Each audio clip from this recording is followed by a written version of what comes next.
growth? Growth. We can do growth. Okay, Growth. Physically or Physically, a bit like Emotionally? Emotionally, mentally. I don't know, whatever. So growth in all aspects. Being an expat here, has a part of you grown? Man, I feel like mom sometimes an old lady in the young body because I'm so responsible now. Yeah, since you moved here, it's like always been like with your family, and there wasn't like much of a sense of responsibility. Right, Moving for here, everything was on you. You pay your own bills. Yeah, and like to be quite honest, I think like I adapted really quickly since I moved here 3 years ago. Yeah, it's really that I can say, like the responsibility part of it. I think like when I first moved here, I was 18, I was young, I was scared, I didn't know what I was doing, I didn't know where I was, I didn't know how to do laundry or cook or clean. And yeah, I had to figure that out, how to like take care of myself. And I was having a conversation with a friend recently, and he was telling me about a conversation he had with another friend about me. Talking about me behind my back. Yeah. But he was explaining to her how much he's seen me grow just in the past year alone. And he's like, you remember Michaela? Yeah, she's so much more like aware of herself now than she was like a year ago, and that just made my heart so happy. And I noticed that myself when I'm like journaling or I'm like asking myself really difficult questions, like something that I wouldn't have done, a year and a half ago maybe. I really try to take the time to be intentional in my actions. I think to go off of kind of almost the responsibility or adulting sort of thing, I think I've grown in independence in being able to do things on my own, doing hard things that I didn't think that I could do before, because you're forced to do that. You can't, there's no one else you can ask, you're on your own. So it's kind of like that. So like the pushing you out of the nest idea, like fly or die. But I think it's been a good growth experience, even if it's difficult at times. Right, like catching and running after your bus or your train. Yes. Oh man, like when before Corona. Oh man, like when school's over, I have to get home, and like it's that last train. Oh no. I just sprint because I want to get. We went last week, like we saw someone running after the train, and that's my vibe. That's me. Like whenever I'm traveling, like I always run after. I'm never like the relaxed traveler, just like walking in the park, and I'm always running after her, like catching my bus. And I think that's one of the things that time management. Yeah. I think time management is really important. Like, Being here. My time management is because I'm always rushing when I have to leave my house. I'm like, oh, I have 20 minutes. I can do this. And then you're like, 5 minutes for the train, and then I'm just running. Yeah. You bike as fast as you can. Cycling. Cycling in the rain or the Oh wow. Yeah. So that's just good. Growth. I've matured, but the biggest growth that I had is with my faith. Aww. So I told you guys. Best answer. Good job. That's how we end the video. Back in my country, I have this, I could call it strong faith. But when I've been put in a situation like this, I'm living alone, and then this pandemic comes. Everything becomes heavy for you. You have to do it alone. You have to do it literally alone because you cannot talk to other people. So the gravity becomes heavier than the usual. So there's no one to cling on but to him. And that made my relationship with him strong. So I think my growth and the growth that I had living here is building my faith stronger. And I really think God really used this pandemic like for that reason specifically, because for me as well, like I came to Christ over the pandemic, right? And I went through some stuff, but he showed me that he was always there, right? And then to be in this place where we're isolated, you know, like you said, you know, you don't have anyone. He really called us to lean in relationship with him and just make so much room for him, right? And going through this pandemic, this is something we will always, like, when the pandemic goes away, like, we will always remember this, right? Leaning in with him and just giving him so much room and stepping into his will more, listening more, obeying more, right? And this is something we should hold fast even when the pandemic passed, right? So that is one big thing that invited me personally through call that we are going to have a new topic for the Connect group, and I said that I'll check my schedule. But I was just reasoning out because I was caving in to my emotion, and then that night I skipped the Connect group, and it was technically Thursday morning because it was around 2 a.m. And then Ilana messaged me, "Are you okay?" No. And then literally I broke down. I sent a voice message of what I'm dealing with and everything, and yeah. Following week, I was in the Connect group. Ilana has this gift.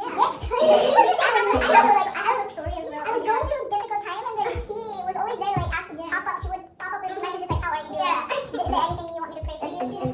And God will use people to talk to you. And one of them is Gabriella. Gabriella sometimes message me at night. Before midnight, she will text me. "Are you okay? You can talk to me. We can walk tomorrow." Things like that. And it's really nice how you both live. Yeah, so close. Like, God is so So yeah, and that's my testament of God's love for me. If you commit to Him 100%, He will do everything in His power to pull you towards Him.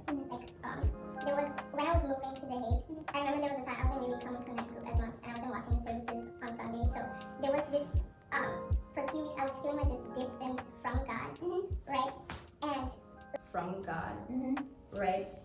And from God, right? And like, I was sitting in a train going to, so I was going from The Hague back to the place where I was living because I had to pick up something. And Ilana texts me, and I'm on the train, and I think she texted me a "how are you" like message, right? And I just broke down in the train and started crying. I told her how like I've been feeling so distant from God. I was telling her, and she was like, "Oh, it's okay, you know, we all go through this," and you know, and it was so, it was uncontrollably crying, and I'm trying to like, you know, everyone's like, right? Ilana makes us cry.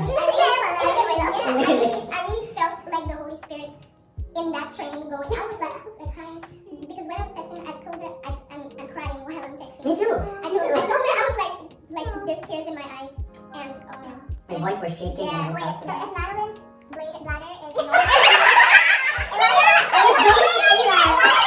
that's the testimony right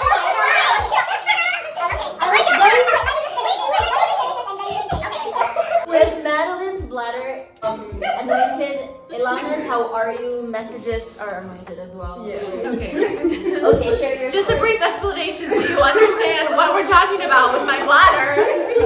You can pee a lot. I drink a lot. Everything. So we were in The Hague. We were on the tram, and I said, "Guys, I have to pee." And Abby was like, "Oh, we can just go to my house." And so we did. And then somebody turned on worship music, and we worshiped for a couple hours. Yeah, we didn't notice. We were like worshiping the entire afternoon because you wanted to pee. I know. In Abigail's place. Yeah, so just so you know, my bladder is anointed. Because that was unplanned. yeah, It was very unpleasant, but we went from a day in Scheveningen and just, you know, goofing off to No, and we were supposed to go out.